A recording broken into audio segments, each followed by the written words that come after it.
ando na yung personal driver ko. Nauna na sa akin. Grabe. Dali-dalian ko na guys. Kasi late na ako sa trabaho. Pungal, tiringal. Tangus-tangus akong ma-ready di. Yan guys ang kalsada na Balapa. Yan ang kalsada na Lugaw. Ito ang tinatawag guys na Road Lugaw. Ang kalsada na Linanot. Hi guys, good morning. So ayan, pabalik ako ngayon guys sa work. So dito kami dumaan sa Barangay Batbat. Ito yung ito yung kalsada na hindi pa nasisimento. Bumaba muna ako dito kasi nauna na yung motor, hindi kasi makatakbo na nakasakay ako. So andun na yung motor sa unahan. Bumaba muna ako dito doon na lang ako sasakay sa may sa may simentado. Grabing kalsada na to. Hindi pa kasi ito pinagpapatuloy eh. Ayan, makikita ninyo guys. Yan pa ang lalakarin ko hanggang doon sa pinakaunahan. Ipakita ko sa inyo guys kasi nasisilaw ang mata ko ng araw. Pakita ko sa inyo ang kalsada. Yan guys ang kalsada na lalakarin ko. Galing ako doon. Grabing putik. Buisit. Dalian ko na guys ando na yung motor naghihintay sa akin sa unahan. Pabalik na kami ngayon sa Legazpi. Nakikita niyo yan guys. Grabing init. Ngayon alas 7 pa sana. Mag-aalas 7 pa lang, grabe na ang init. Tumatama sa mukha. Diyos ko. Ando na yung personal driver ko. Nauna na sa akin. Grabe. Sira na naman ang buhok ko dito sa helmet na to. Dali-dalian ko na guys. Kasi late na ako sa trabaho. Buisit. Animal.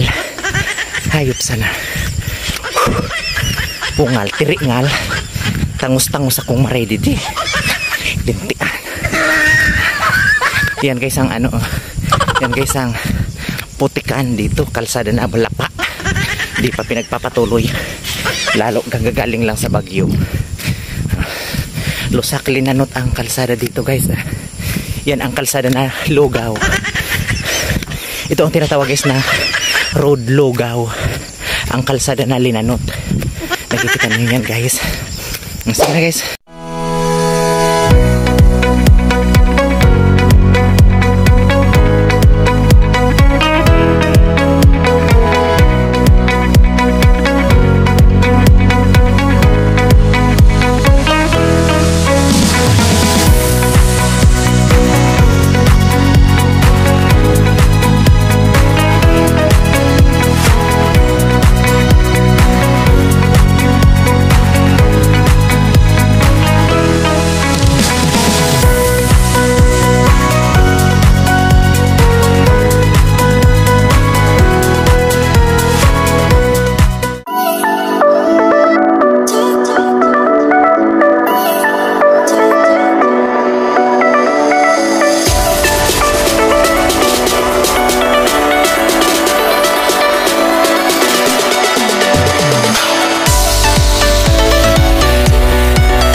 guys, mamaya naman malapit na ako dito sa may paril.